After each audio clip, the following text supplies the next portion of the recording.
Alhamdulillah, kita panjat syukur kepada Allah Subhanahu wa taala kerana masih lagi kita diberi kesihatan, diberi kekuatan oleh Allah Subhanahu wa taala untuk hidup di muka bumi ini dalam melaksanakan tanggungjawab kita sebagai hamba Allah Subhanahu wa taala. Tuan yang dirahmati Allah, insya-Allah pada malam ini kita akan meneruskan pengajian kita di dalam surah An-Nur, iaitu surah yang ke-24. Surah An-Nur, surah yang ke-24 berdasarkan susunan di dalam mushaf. Dan pada malam ini insya-Allah kita akan masuk kepada tajuk yang berikutnya,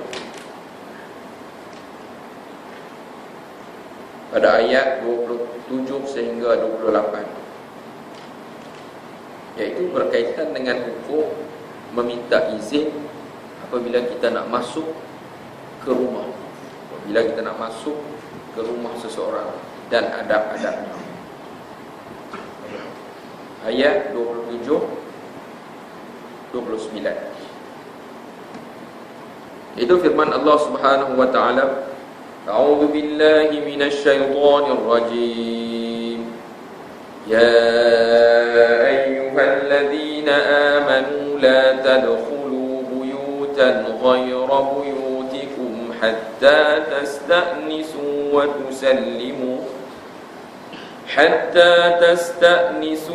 tusallimu ala ahliha. ذلكم خير لكم لعلكم تذكرون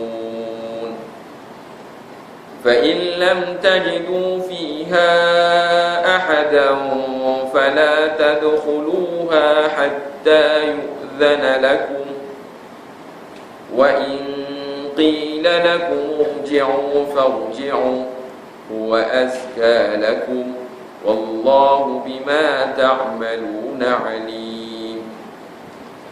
ليس عليكم جناح أن تدخلوا بيوتا غير مسكونة فيها متاع لكم والله يعلم ما تبدون وما تكتمون.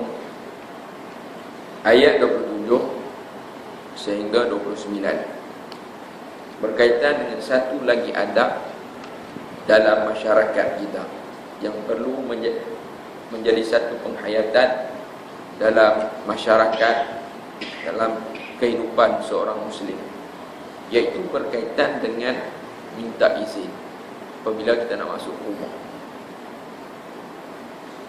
Jadi ayat ini dalam surah Nur ni sebenarnya kita sebut merupakan surah yang menjadi pedoman dalam hidup masyarakat, hidup dalam masyarakat. Jadi ayat 27, ya ayyuhalladzina amanu la tadkhulu buyutan ghaira buyutikum hatta tasta'nisu wa tusallimu ala ahliha. Dzalikum khairul lakum la'allakum tadhakkarun. Ayuhai orang-orang yang beriman, janganlah kamu masuk ke dalam mana-mana rumah yang bukan rumah kamu, sehinggalah kamu terlebih dahulu meminta izin, dan sehinggalah kamu memberi salam kepada penghuninya. Yang demikian itu adalah lebih baik bagi kamu supaya kamu beringat. Ayat 28, fa illam tajidu fiha ahada fala tadkhuluha hatta yu'dzana lakum. Maka sekiranya kamu tidak mendapati seseorang yang berhak memberi izin, maka janganlah kamu masuk ke dalam rumah itu sehinggalah kamu diberi izin. Dan jika dikatakan kepada kamu baliklah, maka hendaklah kamu berundur balik. Cara yang demikian adalah lebih suci bagi kamu, dan ingatlah Allah Maha mengetahui apa yang kamu lakukan. Kemudian ayat 29, laisa 'alaikum junahun an tadkhulu buyutan ghayra maskunatin fiha fiha mata'un lakum Allahu ya'lamu ma tubduna wa ma taktumun. Tidaklah menjadi satu kesalahan bagi kamu untuk memasuki rumah yang tidak didiami oleh orang, yang ada keperluan kamu padanya, dan Allah mengetahui akan apa yang kamu zahir dan apa yang kamu sembunyikan. Baik, ini ayat 27 sehingga 29 yang berkaitan dengan satu adab, iaitu adab meminta izin apabila kita nak masuk ke rumah seseorang. Walaupun nampak simple, tapi kesannya cukup besar dalam masyarakat. Bayangkan apabila kita berada di dalam rumah, dalam keadaan biasalah bila duduk dalam rumah ni, kadang-kadang orang lelaki tu kekek-kekek saja, orang perempuan berkembang dia. Tiba-tiba ada orang tu yang masuk rumah kita, bersilap melompat takkan kita kan. Sebab apa? Privacy kita tu, orang masuk dalam keadaan tanpa minta izin. Jadi benda itu kadang-kadang kita segan, kita orang melihat benda yang tak sepatutnya dilihat. Jadi Islam mengajak satu adab. Sebab bila kita tengok apa kaitan dengan ayat ini dengan ayat sebelum, ayat sebelum cerita pasal bab menjaga maruah, tidak terlibat dengan zina, tidak terlibat dengan bab qazaf. Sebab benda-benda ini hasil daripada pandangan saja, kadang-kadang benda ini membawa kepada kesan yang lebih buruk lagi. Punca daripada mata. Sebab kesan mata ni cukup besar. Sebab kalau kita masuk rumah orang tanpa ketuk pintu beri salam dulu, mungkin masuk-masuk dia dalam keadaan pakaian yang tak sesuai untuk kita lihat. Maka benda-benda ini akan memberi kesan kepada hati dan perasaan kita. Okey, baik, kita boleh tengok ayat ini. Ayat 27 ni dia ada sebab nuzulnya. Pada sebab nuzul, sebab turun ayat ini, bila berlaku satu peristiwa, sebab tu Allah nak memberi pedoman hukum, turun satu ayat. Ini nama asbabun nuzul, sebab nuzul. Jadi ayat-ayat dalam Al-Quran ada yang mempunyai sebab nuzul dan ada yang tidak mempunyai sebab nuzul. Jadi apa sebab nuzul bagi ayat ini? Diceritakan, ja'at imra'atun minal ansar faqala ya Rasulullah inni akunu fi baiti ala halin la uhibbu an yarani 'alayha ahad wa innahu la yazalu yadkhulu 'alayya rajulun min ahli wa ana 'ala tilkal hal fa kaifa asna fa nazalat ya ayyuhalladzina amanu la tadkhulu buyutan ghayra buyutikum hatta tasta'nisu wa tusallimu. Al-ayat. Baik, diceritakan ada seorang perempuan dari kalangan golongan Ansar. Dia berkata, dia bertemu Rasulullah sallallahu alaihi wasallam, mengadu kepada Nabi. Dia kata, wahai Nabi, ya Rasulullah, wahai Rasulullah, aku ni bila mana aku duduk dalam rumah aku dalam keadaan ala halin, dalam keadaan yang aku tak apa kenal lah kalau orang tengok aku bukan. La uhibbu an yarani 'alaiha ahad. Aku tak apa nak kenal kalau waktu aku duduk begitu orang nak pati aku. Dalam keadaan pakaiannya mungkin agak ringan sikit, biasalah duduk dalam rumah. Kalau pakaian tu bagus, tak ada, tak pakai langsung pada contoh. Tak seronok lah tiba-tiba orang masuk. Biasalah duduk seorang diri, macam-macam lah. Lepas tu, wa annahu la yazalu yadkhulu alayya ahad, alayya rajulun min ahli. Dia kata, aku ni ada lelaki yang di kalangan ahli keluarga aku juga ada. Dia kena adik-beradik juga, yang pas dia selalu masuk ke dalam rumah aku, sedangkan aku dalam keadaan suasana situasi aku dengan pakaian yang kurang menyenangkan untuk dipandang ataupun dipandang oleh seseorang. Dia masuk, mungkin aku dalam keadaan tudung tak pakai, baju tak pakai, kain berkemban, orang pun tak kenal kan. Dia tak kenal orang tengok. Tiba-tiba orang masuk, mungkin di kalangan dia beradik dia masuk tu tanpa minta izin terlebih dahulu. Fakai fa asna, macam mana aku nak buat? Lepas tu baru ya ayyuhalladzina amanu la tadkhulu buyutan ghaira buyutikum hatta tasta'nisu wa tusallimu ala ahliha.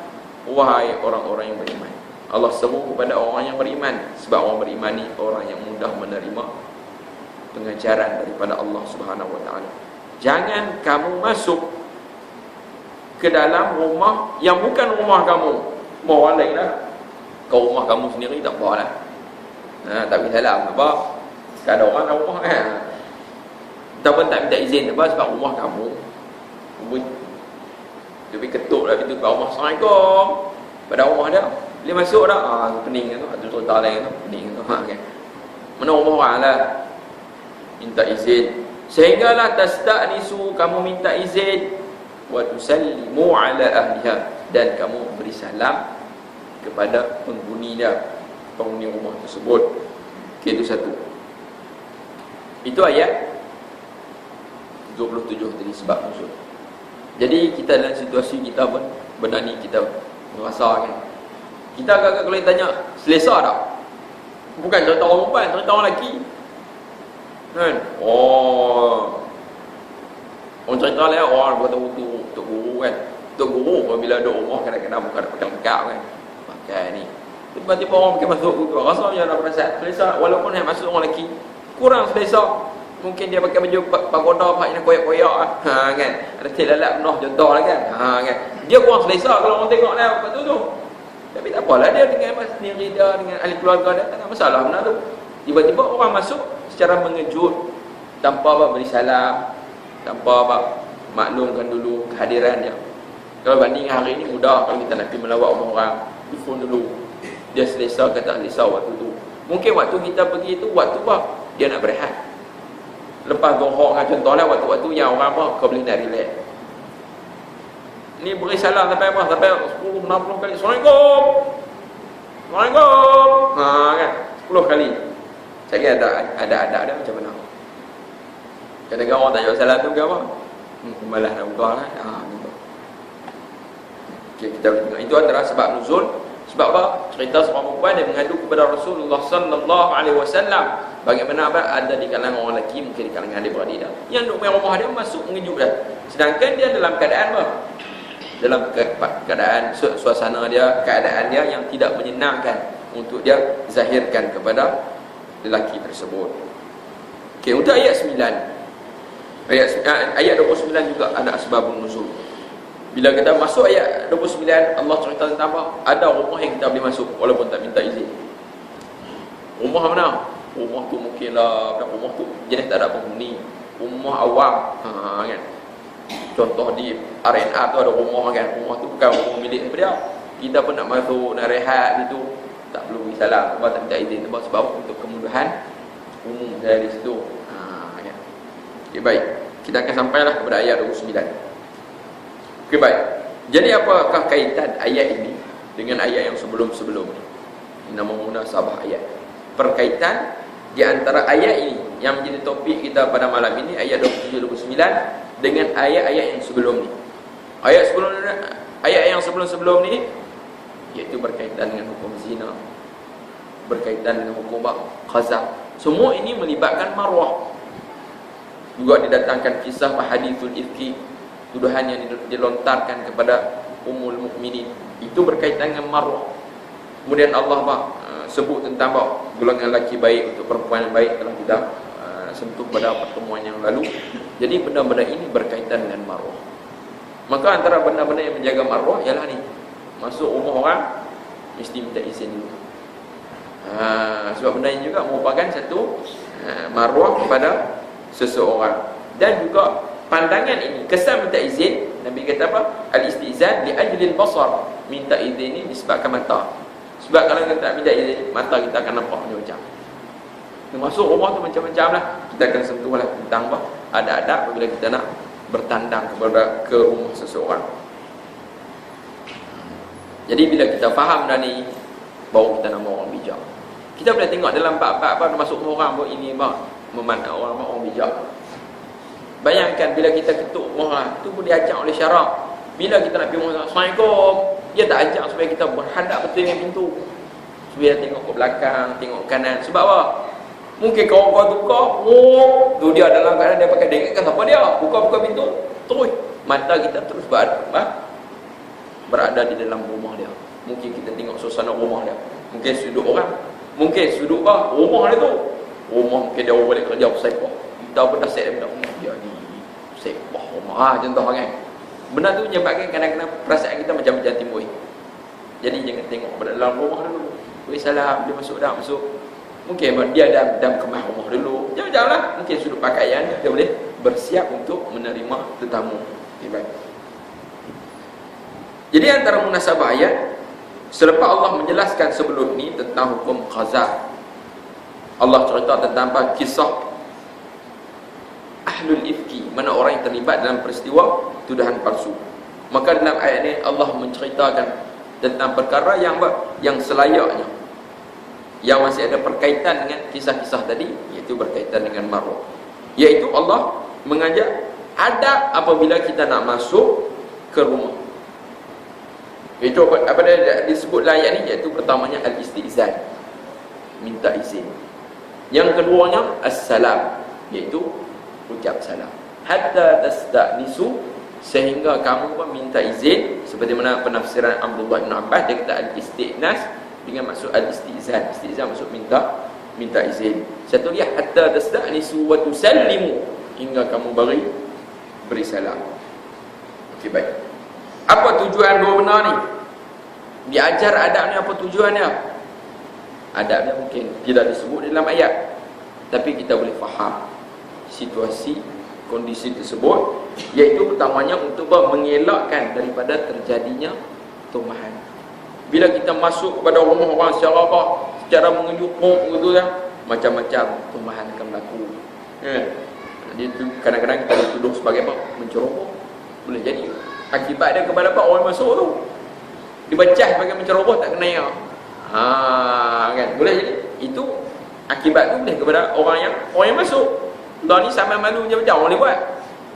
Mungkin dia sebab terlalu malu buat sampai masuk rumah pun secara mengejut. Kerana benda ni dengan beradik pun dia boleh kira betul tu. Akibat buruk mungkin kesannya kepada orang yang masuk. Juga kesannya mungkin kepada dirinya dan diri orang ke rumah tu. Masuk rumah orang tapi tak salam lah kali. Nampak-nampak ada orang perempuan tu. Jadi berdua-doa lah. Kebetulan waktu tu pula apa? Tengok kotor tu lalu. Kan? Itu nak tangkap khaluat. Boleh jadinya tu. Jadi apa? Berkhaluat. Benar-benar ini kan membawa apa? Mengundang tumahan kepada dia. Kemudian kalau hidup jiran tu, orang ni masuk, oh jiran tu masuk. Siapa yang masuk rumah tu? Benda-benda yang akan menimbulkan tumahan banyak tak baik didengar. Dan juga yang ketiganya, dia boleh menjaga maruah seseorang. Sebab apa? Kadang-kadang orang tuan rumah tu, dia tak apa kenal, orang melihat kepada dirinya benda-benda yang dia tak suka tengok. Dalam keadaan apa? Dia tidak terdedah tubuhnya, tudung tak pakai, mungkin baju tak pakai, dia tak seronok tengok. Satu, dia tak seronok, kesannya malu kepada dia, kepada apa? Pemilik rumah. Satu lagi kesan kepada orang masuk, mungkin dengan satu pandangan, oh balik dengan gaul, ish, kan ada juga tu. Melihat apa? Mana tahu masuk-masuk tengok, tentu kan. Benda-benda ni akan mengundang benda yang tidak baik, sama ada kepada orang masuk, juga kepada pemilik rumah tersebut. Jadi Allah ajak adab. Tujuannya apa dia? Antara tujuan lagi untuk menjaga ikatan kasih sayang. Mungkin orang tu kena adik-beradik ke, jiran ke, bila berjadinya tu lepas tu mula jadi tak seronok muka pergi masam. Kadang-kadang sebab dia mungkin terlalu malu, orang masuk rumah macam tu saja, mungkin lepas tu jadi masam muka. Orang masuk rumah ada bini, ada laki pergi kerja. Benda-benda ni kan kadang-kadang membawa kepada apa? Mengeruhkan hubungan silaturahim. Jadi benda-benda ni syarak jaga. Tujuan untuk mengekalkan hubungan harmoni sesama orang-orang mukmin. Akhirnya Allah ajak benda. Walaupun nampak alah ni je, tapi kesan dalam masyarakat cukup besar. Boleh jadi kes ni saja ya. Timbul permusuhan, Boleh jadi kes masuk rumah orang, perkelahian. Mungkin masuk saja, kebetulan dia masuk tanpa izin, masuk tu. Lepas tu bunyi kata apa? Duit hilang. Padahal hilang tu letak kat mana? Mula terus hak tu ni masuk pokok ni, tak abang apa. Habis kesat. Boleh mendatangkan tong kan. Mungkin sebab orang lain. Mungkin anak dia minta tadi, tapi ada orang masuk. Dia kata tu, jiran sebelah kita masuk tu. Benda-benda ini kan menimbulkan benda-benda yang tak baik dalam hidup masyarakat. Akhirnya Allah ajar. Baik. Jadi faedah dah cukup besar lah. Apabila kita bila nak masuk, kita diajar untuk meminta izin. Jadi ayat Allah kata apa? Ya ayyuhalladzina amanu la tadkhulu buyutan ghaira buyutikum hatta tasta'nisu wa tusallimu ala ahliha. Ya ayyuhalladzina amanu, wahai orang-orang yang beriman. Apa dia orang beriman?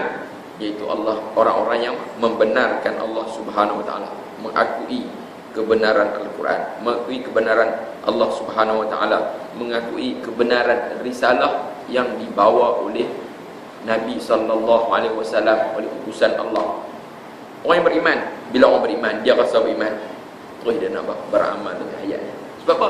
Orang beriman, orang yang mengakui apa yang Allah anjur, apa yang Nabi ajarkan. Sebutan dengan orang beriman ni supaya apa? Kita terasa untuk melaksanakan, baru kita mendapat title sebagai orang yang beriman.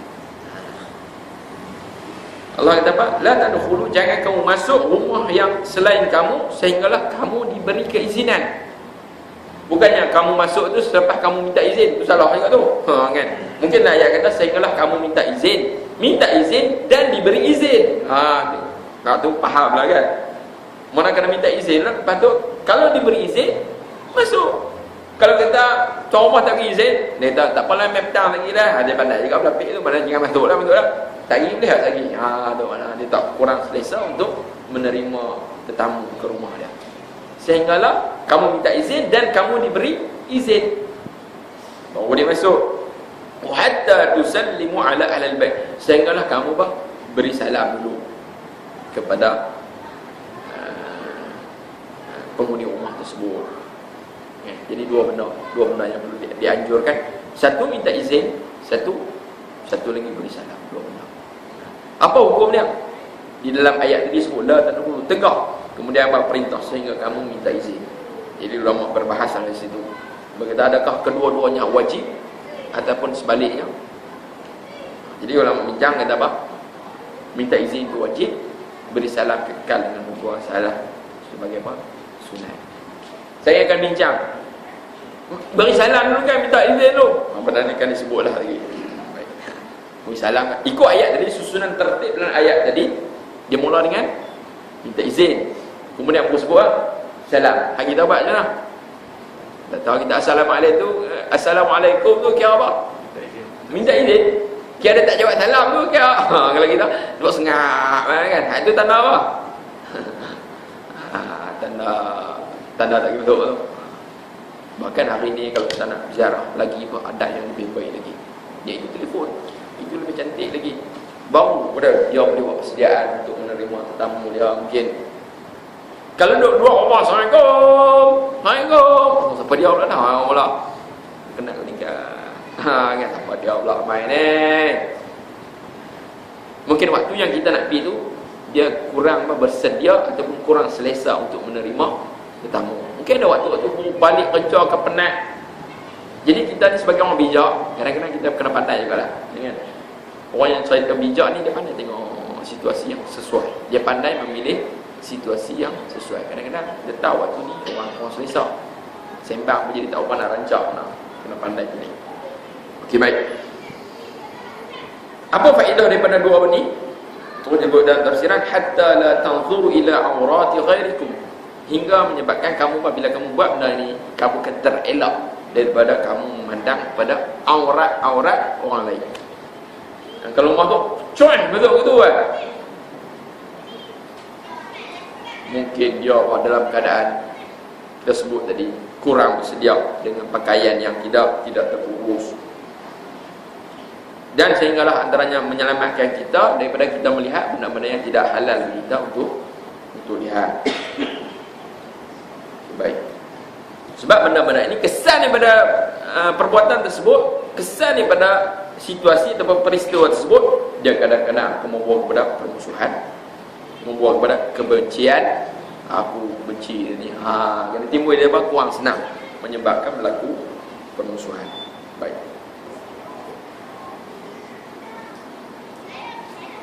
Jadi dalam ayat ini Allah sebut hatta tasta'nisu. Abdullah bin Abbas radhiyallahu anhuma, mufassir di kalangan sahabat, dia kata isti'nas tu maksud istizan. Isti'nas makna saya untuk apa? Untuk mendapatkan maklumat lah, sama ada dibenarkan ataupun tidak dibenarkan. Mana minta izin lah. Bila kita minta izin, kita tahu dibenarkan atau tidak dibenarkan untuk masuk. Sebab bila kita minta izin, baru kita akan tahu kita diberi izin atau tidak untuk masuk. Dalam ayat yang lain, ayat surah Nur juga, Allah tak gunakan perkataan tasta'nisu.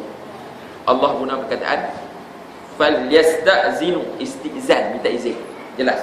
Iaitu ayat nanti kita akan jumpa ayat surah Nur juga, ayat 59. Idza balagal atfalu minkumul huluma falyasta'zinu kama sta'dzana alladziina min qablihim. Apabila anak-anak kamu, sampai ajak anak, kalau bila mana dia nak masuk ke bilik ibu bapa dia, nak minta izin. Ini benda yang kita kena ajar juga. Tadi adab orang luar nak masuk rumah, ni adab dalam rumah juga diajar. Anak nak masuk dalam bilik juga diajar. Kita akan jumpa ayat apa? Ayat 59 nanti ni. Itu apabila anak kamu telah cukup umur kan.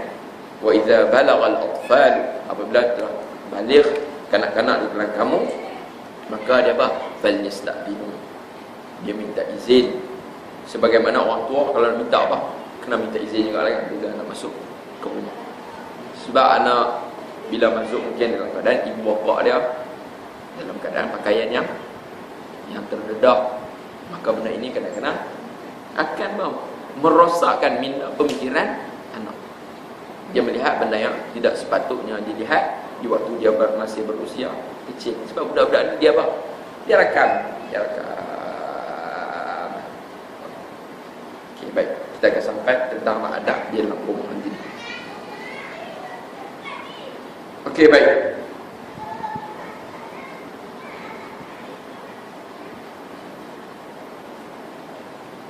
Bila kita minta izin, isti'zan, maka disebut wa yakunul isti'zanu nadban salasa marrat. Minta izin ni berapa kali? 3 kali. 3 kali.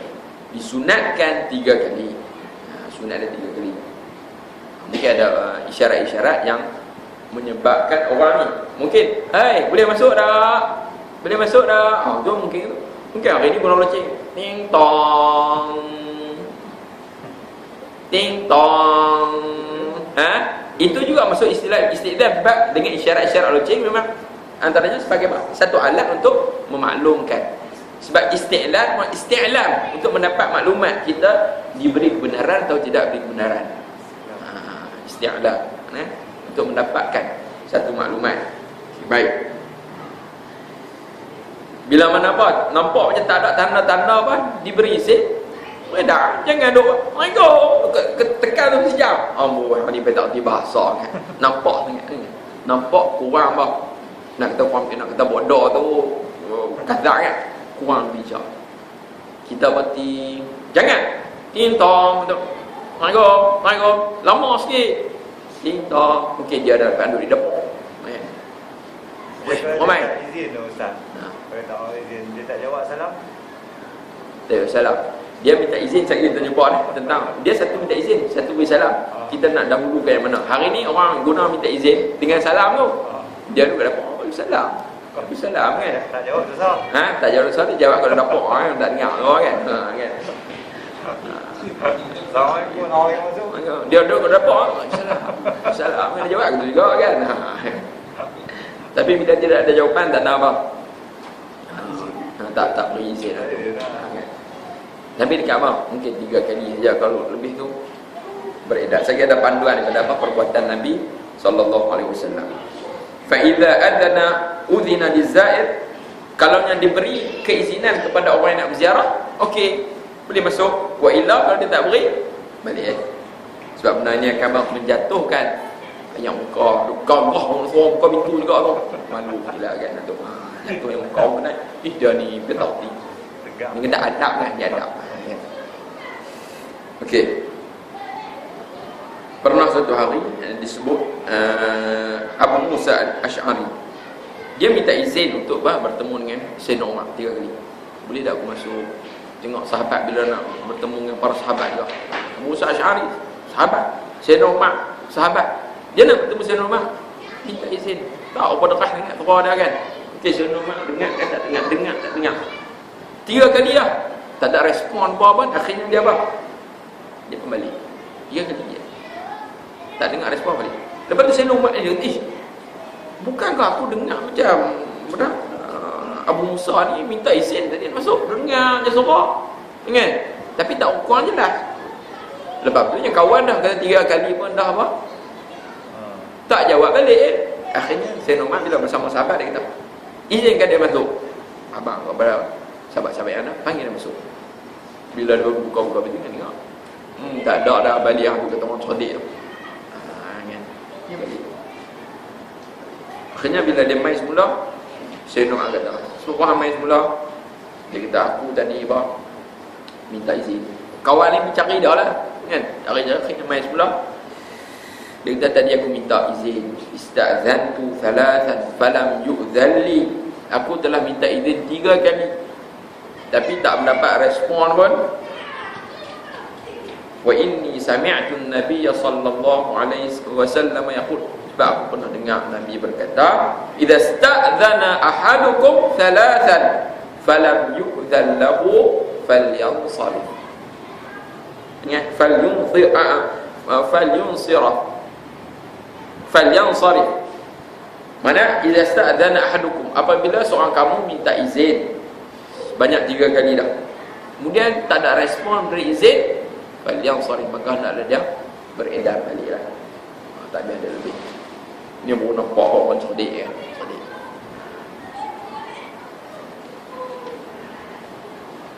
Okey, bila kita tengok ayat ni pun kita bincang. Tadi kita sebut perbincangan kita yang pertama, isti'zan tu macam mana? 3 kali. Apa dia isti'zan? Minta izin. Gunalah cara-cara apa?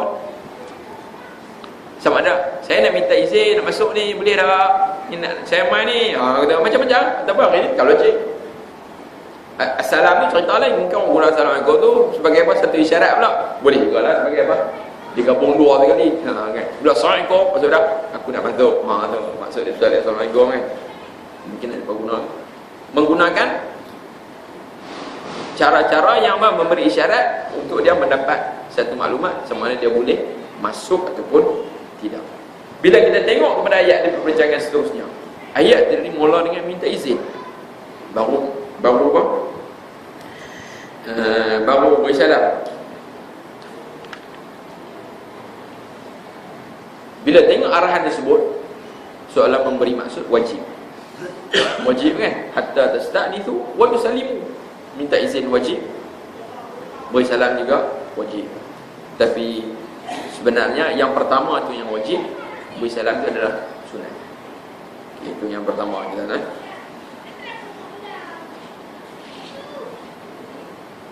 Juga ulama sebut minta izin ni berapa kali? Hak wajibnya sekali saja. Hak ulang ke 2-3 kali itu adalah sunat. Lakinil wajibu fil isti'dzan wa marratan wahidah. Sekali saja. Wa amma thalathu wa huwa mandubun. Adapun 3 kali itu adalah sunat. Sebab okey, mak ni nak masuk rumah ni, mungkin jelas belah orang kan, ni main rumah ni, nak main rumah. Orang duduk kat dapur, main dapur. Okay, dia bersiap. Dia bersiap cari duduk, hadap ke kembang ni, mula cari baju. Ni nak masuk, ingat gerak. Tapi jangan terlalu papak sangat. Lama sikit sebut, lama sikit. Selepas 3 kali tak ada respon juga, tu timing lah tu lah. Timer dia cara kita minta ni lah. Jangan terlalu lama sangat, cepat sangat, lama sikit. jarak kita rasa kan, orang kita sedang dia dah pergerakan, mungkin orang besar berbatah nak turun. Mungkin waktu yang pertama kali dapat macam orang panggil gerak kejap ke depan lagi, dengar sekali lagi kan. Lepas tu yang ketiga jelas lagi. Itu benar-benar yang apa kata bijak tu. Boleh betul tak? Boleh betul tak? Kawan pun tak nak perasan. Itu cara susun bijak lah, bijak. Okey, baik. Kemudian yang berikutnya, bila tengok juga kepada zahir ayat, tadi melihat kepada zahir ayat seolah kedua-duanya adalah wajib. Tapi berdasarkan perbincangan, yang pertama saja wajib, yang kedua adalah sunat. Apa yang pertama? Minta izin. Yang kedua tu dia salam. Salam kekal dengan hukum sunat je. Hukum salam adalah sunat. Okay. Yang kedua kita akan tengok juga berdasarkan ayat ni kata apa? Ulama mengistimbat. Ayat ni pendek kan? Banyak dapat istimbat hukum. Bila tengok ayat istizan itu didahulukan ke atas salam, betul? Dia sebut tasta'nisu, kemudian sebut tusallimu. Dia dahulukan istizan, minta izin, kemudian baru sebut salam. Hak mana buat dulu? Kalau berdasarkan pandangan sebahagian daripada ulama, dia kata memang kena macam tu. Sebab apa Al-Quran sebut ni tartib zikri, berdasarkan susunan sebut ayat tadi macam tu. Secara waqi'i, secara realiti pun sepatutnya macam tu. Takkan beri salam dulu, kita jumpa berhadapan orang beri salam. Ni orang tak nampak pun beri salam dah. Siapa nak jawab? Beri salam ni berhadapan dengan orang. Ni Assalamualaikum, sedangkan orang tak ada rumah tu. Memang tak ada orang beri salam tak apa kan. Gitu. Dia beri salam ni secara realitinya apabila kita berhadapan dengan orang. Assalamualaikum. Jadi minta izin lah bila orang jenguk begitu. Assalamualaikum. Baru beri salam dia pun. Salam kan. Baru ada unsur doa di situ. Ni di kawan duduk kat bilik. Salam. Dah kata jawab salam tu apa wajib. Tak hasil pada maksud salam tersebut. Jadi berdasarkan sebahagian ulama mengatakan dahulukan secara realiti, dahulukan diminta izin baru salam. Tapi jumhur ulama kata jangan. Wal jumhur ala taqdim salam ala istizan. Jumhur mengatakan didahulukan beri salam dulu. Kemudian apa? Baru minta izin. Assalamualaikum. Boleh masuk tak? Dia kata. Kalau macam tadi, boleh masuk tak? Assalamualaikum. Salam je tu kan. Tapi selalunya itulah kita gunakan. Dia jumpa kata mendahulukan salam ke atas istizan. Assalamualaikum. Salam. Dia buat senang kan. Ni boleh masuk ke ni? Kan.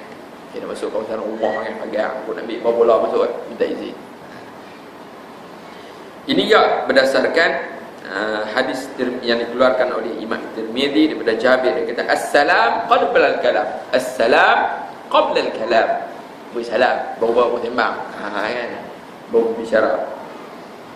Juga hadis yang dikeluarkan oleh Al-Imam Al-Bukhari dalam Adab Mufrad, fil Adab Al-Mufrad.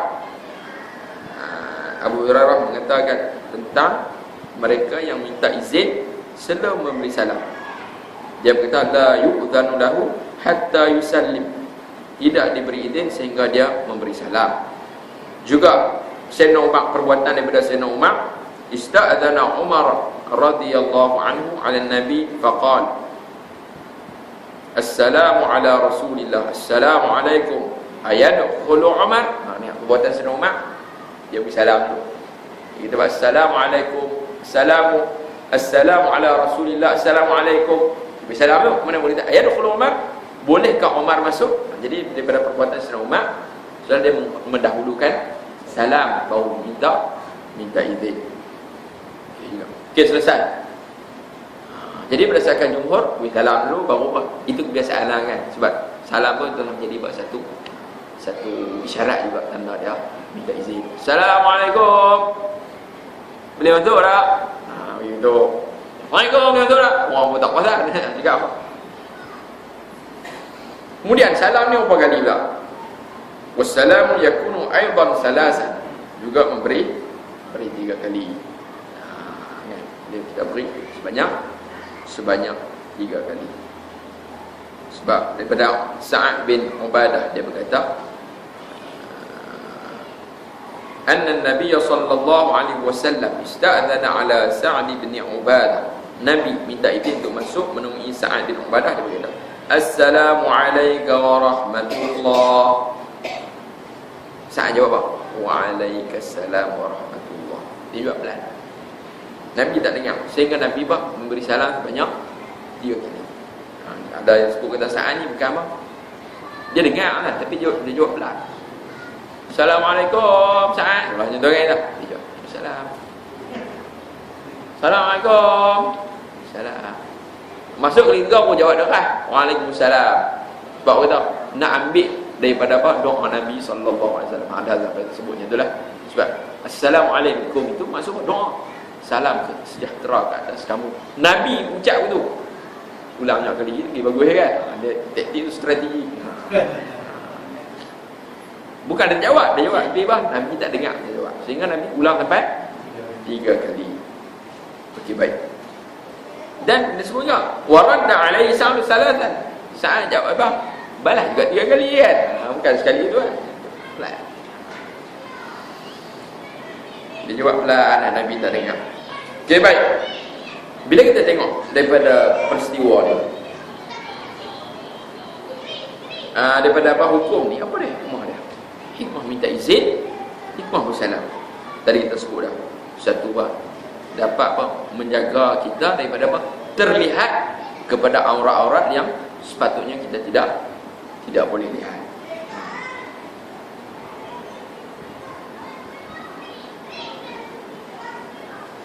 Kemudian ada hadis yang lain, bila mana kita nak minta izin, janganlah duduk berhadap pintu. Berhadap pintu, duduk depan pintu elok lah. Kira orang buka tu kira nampak pun ada rumah. Rumah pula, rumah taman contoh kan, nampak pakai dapur sama kan contoh. Bilik pula tu, rumah pakai dapur. Orang baik lah. Sebab apa, bila kawan atau orang buka saja, kita pertama kita akan dapat melihat comel di sini. Kita akan terlihat ahli keluarga aja bergelempar angkat benda tetamu, orang tamu tu tengok bola. Begitu Hindustan kan begitu. Jadi dah so baiklah. Kawan nak buka pintu dia rasa jiran ada hak ramai tu orang cerdik duduk ngelak pintu. Dia pun dah rasa sebelum ni orang duk main rumah memang macam tu. Dia tu bersiap dah. Assalamualaikum, buka, kawan nak tepi. Ada apa? Mai kawan ni tak apa nak faham, tidur depan pintu. Buka-buka nampak habis anak bini yang buat yang berada dalam rumah dalam keadaan pakaian yang kurang enak untuk dilihat.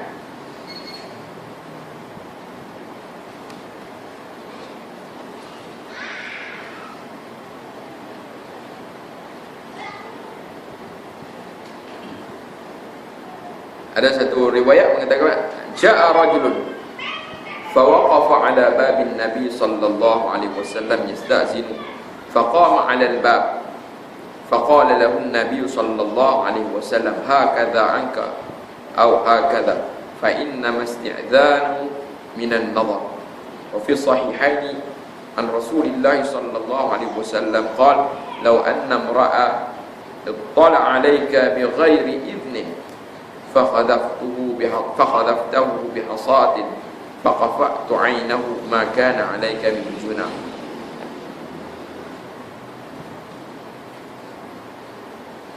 Nabi kata apa? Hanya saja isti'zan tu tujuannya bil basar, untuk menjaga pandangan.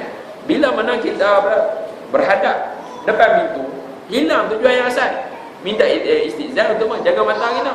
Kalau duduk bersambung tu dengan pintu, maka tak sampailah matlamat daripada minta izin, iaitu minta izin untuk terelak kita memandang perkara yang tidak sepatutnya. Dan saya telah disebut wal muradu min adabil istizan alla yastaqbil al musta'dzin al bab. Di antara adab-adab minta izin, orang yang minta izin itu jangan berhadap mukanya ke arah pintu. Di antara adab-adab minta izin, seseorang yang minta izin itu jangan menghadap mukanya ke arah pintu. Sebenarnya jadilah tengok kanan ke, tengok kiri ke, ada pintu ni tu dan tu kan. Pandai-pandailah supaya matanya tidak terus tembus ke dalam rumah. Yang disebut dalam hadis juga, la tasta'zin wa anta mustaqbilul bab. Jangan kamu minta izin sedangkan kamu dalam keadaan berhadap ke arah pintu. Tak kira lah pintu tu tutup kan, bukakan dengan door. Sekarang tak kira bila orang buka, nampak juga. Duduk elokkan arah kiri ataupun ke arah kanan.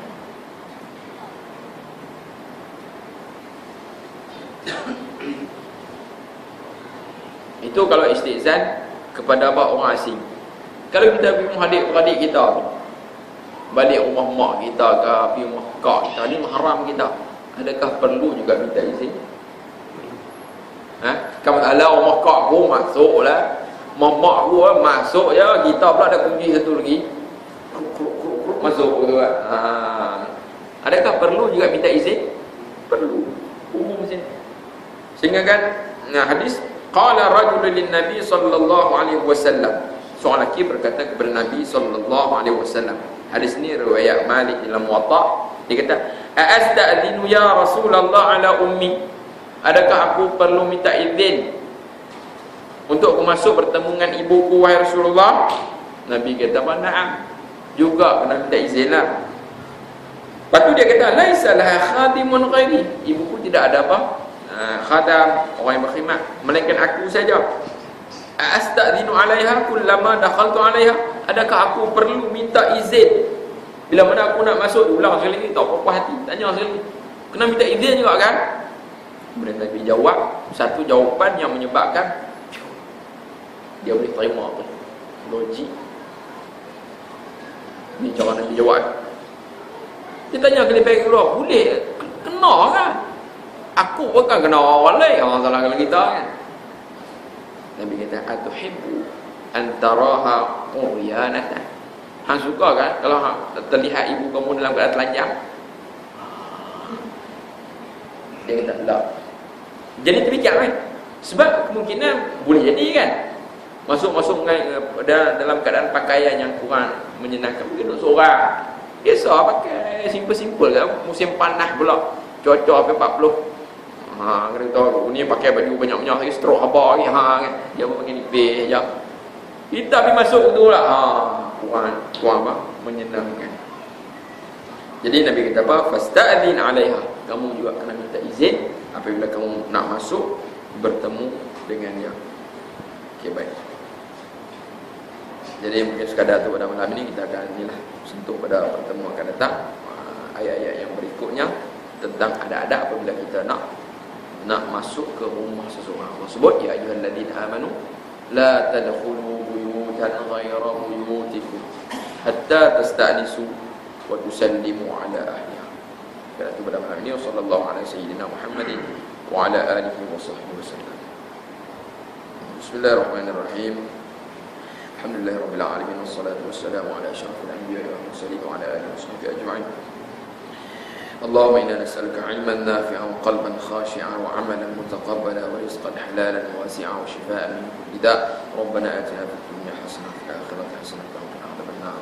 صلى الله على سيدنا محمد وعلى آله وصحبه وسلم والحمد لله رب العالمين.